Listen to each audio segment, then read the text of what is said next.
তো গতকাল কিন্তু মোহনবাগান বনাম এফসি গোয়ার খেলা ছিল, যেখানে কিন্তু অনেক দিন পর কিন্তু মোহনবাগান প্রায়, if I am not wrong, তাহলে কিন্তু 8 থেকে 7খানা ম্যাচ পর আবারও কিন্তু যে উইনিং স্ট্রিকটা ছিল বা না হারার যে রেকর্ডটা ছিল মোহনবাগানের, সেটা কিন্তু কালকের হলো এফসি গোয়ার সঙ্গে। যেখানে কিন্তু 2-1 গোলে কিন্তু এফসি গোয়া কালকে ম্যাচটি হারিয়ে দিয়েছে মোহনবাগানকে। এবং সামহাউ যদি ম্যাচটা তোমরা 90 মিনিটস তোমরা যদি ভালো করে দেখো, তাহলে কিন্তু একটা জিনিস তোমরা বেসিক্যালি আমার মতে তোমরা একমত হবে হয়তো, যে somehow we are missing Greg Stuart. কেন কি না, গ্রেগ স্টুয়ার্ট যখন মোহনবাগানে খেলে বা মোহনবাগানে পিচে, মানে মোহনবাগান স্কোয়াডে যখন থাকে, তখন কিন্তু মোহনবাগানকে একটা আলাদা মোহনবাগান হিসাবে দেখতে পারি। কেন কি না, মাঝ মাঠের যে দখল বা মাঝ মাঠ থেকে যে বল সাপ্লাই লাইন, সেটা কিন্তু আমরা খুবই পরিমাণে আমরা দেখতে পাই। বাট কালকের ম্যাচ এবং গ্রেগ স্টুয়ার্ট না থাকায় মোহনবাগানে কিন্তু সাপ্লাই লাইন বলো বা মাঝ মাঠের যে খেলাটা, সেটা কিন্তু কিছু হলেও ভাই একটু কিন্তু কমজোরি হয়ে যাচ্ছে, সেটা কিন্তু বুঝতে পারছি। এবং মানালো মার্কেস রোকার যে এফসি গোয়া ছিল কালকের, সে কিন্তু ভালো করে জানতো, মানে মালানো মার্কেস রোকা কিন্তু ভালো করে জানতো যে মোহনবাগান যখন গ্রেগ স্টুয়ার্ট থাকে না, তখন কিন্তু তারা সব থেকে যে প্রেফারেন্স দেয়, যেখান থেকে তাদের গোল উঠে আসে বা যেখান থেকে তারা অ্যাটাকটা বিল্ড আপ করে, সেটা হচ্ছে তাদের দুটো উইং। এবং মানালো মার্কেস রোকা কিন্তু সেটাই কিন্তু কালকের ম্যাচে কিন্তু অ্যাপ্লাই করেছে, যে তাদের যে উইং, মানে মোহনবাগানের যে দুটো উইং, একদিকে লিস্টন কোলাসো, একদিকে মনবীর সিং, তাদের যে দুটো উইং মোহনবাগানে, সেই দুটো উইংকে কিন্তু পুরোপুরি লিটারালি বাই অফ করে দিয়েছে। যেখানে কিন্তু একদিকে বরিসকে দেখেছি আমরা, আর একদিকে কিন্তু আকাশ সাংওয়ান। এই দুটো প্লেয়ার যেহেতু ওভারল্যাপে ভালো যায়, এবং তাদের যে আফ্রন্ট আছে আমাদের বরিস এবং ইয়াসির, আর অপরদিকে কিন্তু আকাশ সাংওয়ান, আর এদিকে আমাদের কিন্তু ব্রাইসন।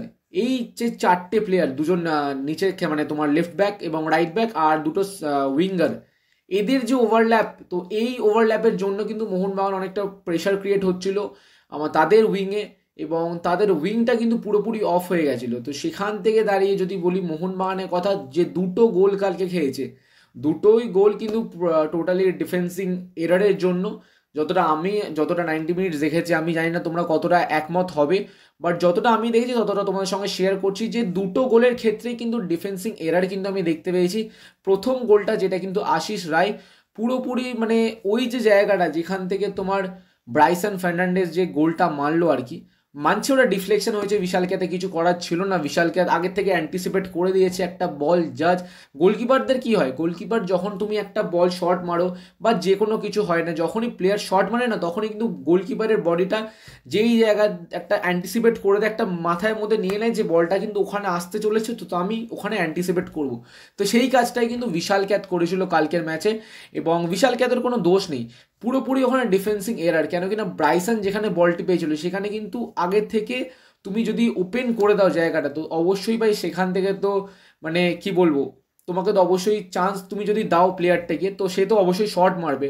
আর যেখান থেকে কিন্তু ব্রাইসন শট মেরেছে এবং একটা ছোট্ট রিফ্লেকশন, যেখানে কিন্তু টম অ্যালডারের রিফ্লেকশন, সেখানে কিন্তু বিশালকে তো উল্টো দিকে অ্যান্টিসিপেট করেছে এবং গোল করে ব্রাইসন প্রথমে 1-0 গোলে কিন্তু আমাদের এফসি গোয়া দলকে কিন্তু এগিয়ে দিয়েছিল। তো তারপরে ফার্স্ট হাফ তো শেষ হয়, শেষ হওয়ার পর দ্বিতীয় হাফে, মানে যে স্টার্টিং যে 15 মিনিটস হয়, যেই স্টার্টিং 15, মানে সেকেন্ড হাফে যে স্টার্টিং 15 মিনিটস, ওটা কিন্তু প্রচুর পরিমাণে যারা কিন্তু পিছিয়ে থাকা দলের জন্য প্রচুর পরিমাণে ইম্পর্টেন্ট রোল হয়ে দাঁড়ায়। কেন কিনা ওই যে 15 মিনিটস, ওই 15 মিনিটসে যে কোনো টিম যদি প্রথমে গোল করে, তারা কিন্তু আস্তে আস্তে কামব্যাক করার চেষ্টা করে, এবং তারা কিন্তু অপোনেন্ট টিমকে কিন্তু প্রেশারে ফেলে দিতে পারে ওই যে starting 15 minutes of second half.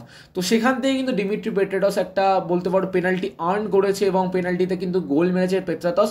এছাড়া ডিমিট্রি পেট্রাটসের কিন্তু আর আমার মনে হয় না সেরকমটা কোনো ইম্প্যাক্ট আমরা দেখেছি কালকের ম্যাচে। তো সেই ক্ষেত্রে কিন্তু ডিমিট্রি কিন্তু সেকেন্ড গোল করে, যেখানে কিন্তু 1-1 গোলে ড্র হয়। তারপরে কিন্তু ডিমিট্রিকে মানে সাবস্টিটিউট করে দেওয়া হয় মলিনার জন্য, মানে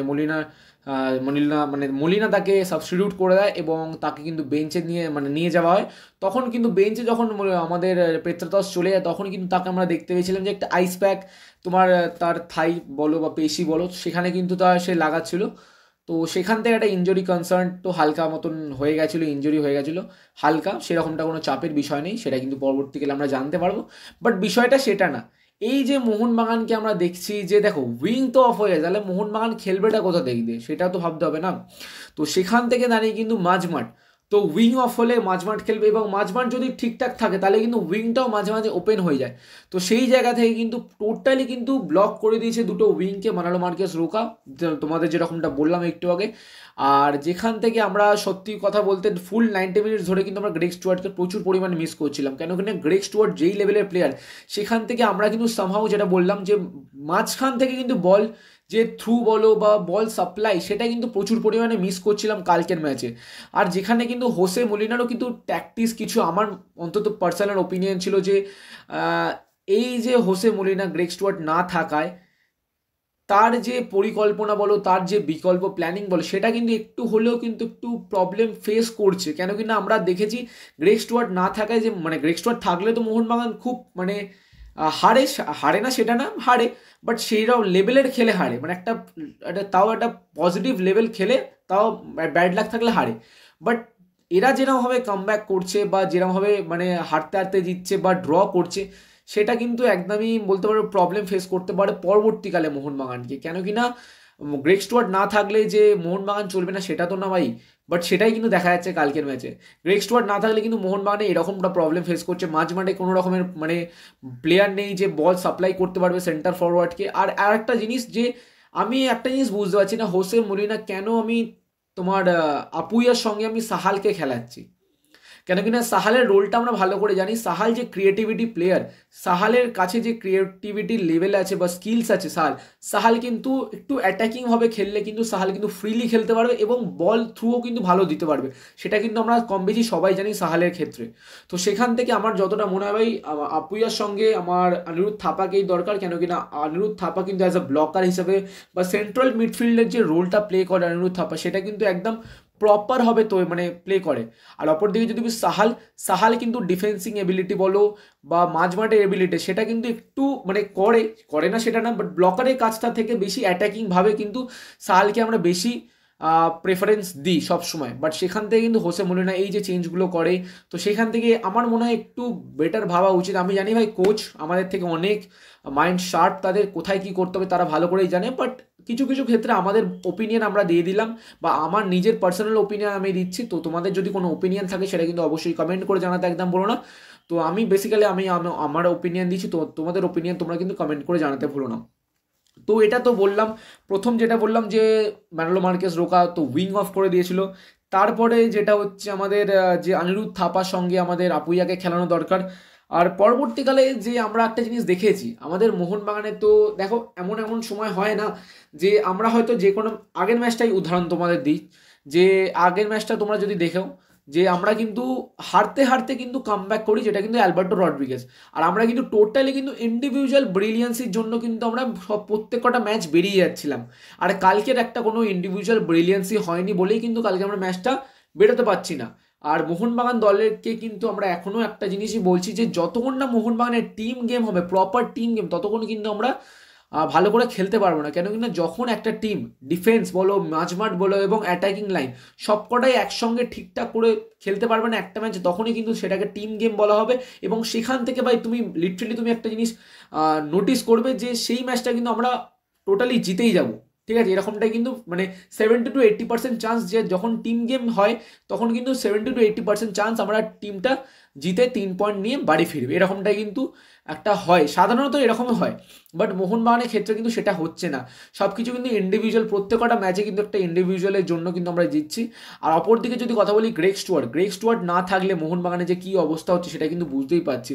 এবং মোহনবাগানে কিন্তু সত্যি বলতে দেখো 3টে তো বিদেশি আছে, যেখানে কিন্তু জেমি ম্যাকলারেন, জেসন কামিংস এবং পেত্রাতস, আর বাদ বাকি তো গ্রেগ স্টুয়ার্ট আছে আমাদের অ্যালবার্টো, আর দুটো ডিফেন্স লাইনে যে অ্যালবার্টো আর একটু টম।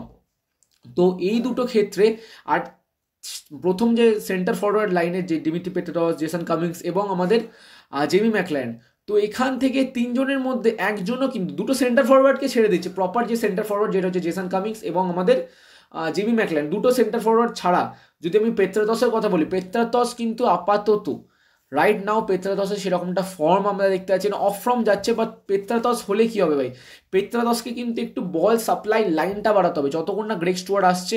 গ্রেগ স্টুয়ার্ট আসলেও তো মোহনবাগানের টিমটা কিন্তু চেঞ্জ হয়ে যাবে পরবর্তীকালে, আমরা সেটা ভালো করে জানি। বাট গ্রেগ স্টুয়ার্ট না থাকায় এই যে বেঞ্চে এত কটা প্লেয়ার আছে, তো সেখান থেকে কিন্তু একটা ক্রিয়েটিভিটি মিডফিল্ড বলো বা অ্যাটাকিং মিডফিল্ড আমাদের কিন্তু মোহনবাগান দলের দরকার।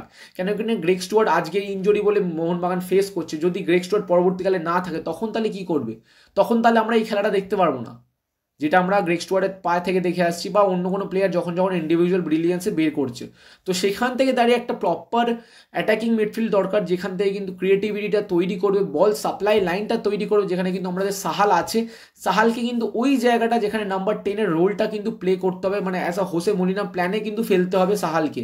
তো তারপরে কিন্তু মোহনবাগান আমার যতটা মনে হয় ভাই একটু ঠিকঠাক ব্যালেন্স হবে যখন গ্রেগ স্টুয়ার্ট না থাকবে। আর বেঞ্চ নিয়ে তো কোনো কথা বলার নেই, কেন বেঞ্চে কিন্তু প্রচুর বড় বড় নাম আছে, বাট বড় বড় নাম হলে কি হবে, তারা কিন্তু মানে প্রত্যেকে কিন্তু ইন্ডিভিজুয়াল ব্রিলিয়েন্সের জন্য কিন্তু বেরিয়ে যাচ্ছে। মানে বেঞ্চে কিন্তু সব বড় বড় নাম, মানে হিউজ ট্রান্সফার ফি বলো বা এত বড় বড় নামের জন্য কিন্তু মোহনবাগান মানে টিমটা কিন্তু আরও বেশি নাম কামাচ্ছে। মোহনবাগানের খেলার মধ্যে তো জান আছে, সেটা নিয়ে কোনো অসুবিধাই নেই, বাট এই যে এত বড় বড় নাম, এত বড় বড় নাম হলে হবে না ভাই, তাদের কাজে দেখাতে হবে।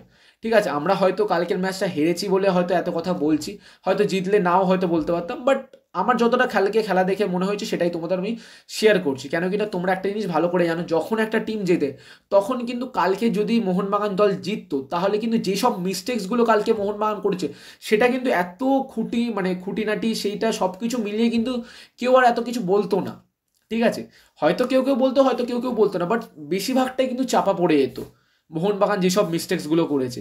তো সেখান থেকে দাঁড়িয়ে মোহনবাগান কালকে ম্যাচটা হেরেছে বলেই কিন্তু কিছু হার থেকে কিন্তু মানুষও শেখে, এবং কালকের ম্যাচেও কিন্তু মোহনবাগান অনেক কিছু শিখেছে যে আমাদের আরও কী করে নিজেদের মিস্টেক্সগুলো কিন্তু ঠিকঠাক করতে হবে, এবং কী করে পরবর্তীকালে ম্যাচে কিন্তু আমরা আবারও ফিরবো সেটাই কিন্তু প্ল্যানিং করতে হবে। বাট আপাতত রাইট নাও একটা ম্যাচ হেরেছে, সেটা নিয়ে কোনো রকম প্রবলেম নেই, আবার আমরা কিন্তু আবারও কামব্যাক করবো, সেটা নিয়ে কোনো রকমের চাপে নেই। এখন সবে বলতে পারো হাফ অফ দ্য সিজন হয়ে গেছে, হাফ অফ দ্য ম্যাচ হয়ে গেছে, যেখানে আমরা কিন্তু টোটাল 24টা ম্যাচের মধ্যে কিন্তু অলরেডি 12টা ম্যাচ খেলেছি, এবং টেবিল টপে আপাতত কনসিস্টেন্সি আছি।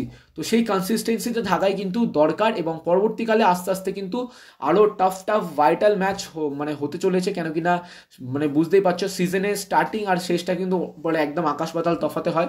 সো তো সেখান থেকে দাঁড়িয়ে কিন্তু মোহনবাগান দলকেও কিন্তু নিজেদের মেলে ধরতে হবে, এবং পরবর্তী ম্যাচ পাঞ্জাবের সঙ্গে আছে, তো সেখানে কিন্তু গ্রেগ স্টুয়ার্ট ব্যাক করবে। বাট আমি আমার ওপিনিয়ন দিলাম এই ভিডিওতে, তো তোমাদের কীরকম লাগলো ওপিনিয়নগুলো, আর তোমাদের কি মতামত সেটা কিন্তু কমেন্ট করে জানাতে একদম হলো না। তো চলো টাটা, বাট আমরা কিন্তু কামব্যাক অবশ্যই করব। তো চলো, জয় মোহনবাগান। মোহনবাগানে ভালো সময় পাশে ছিলাম আর খারাপ সময় পাশে থাকবো। তো চলো, জয় মোহনবাগান, টাটা, দেখা হচ্ছে অন্য একটা ভিডিওতে, টাটা, টেক কেয়ার।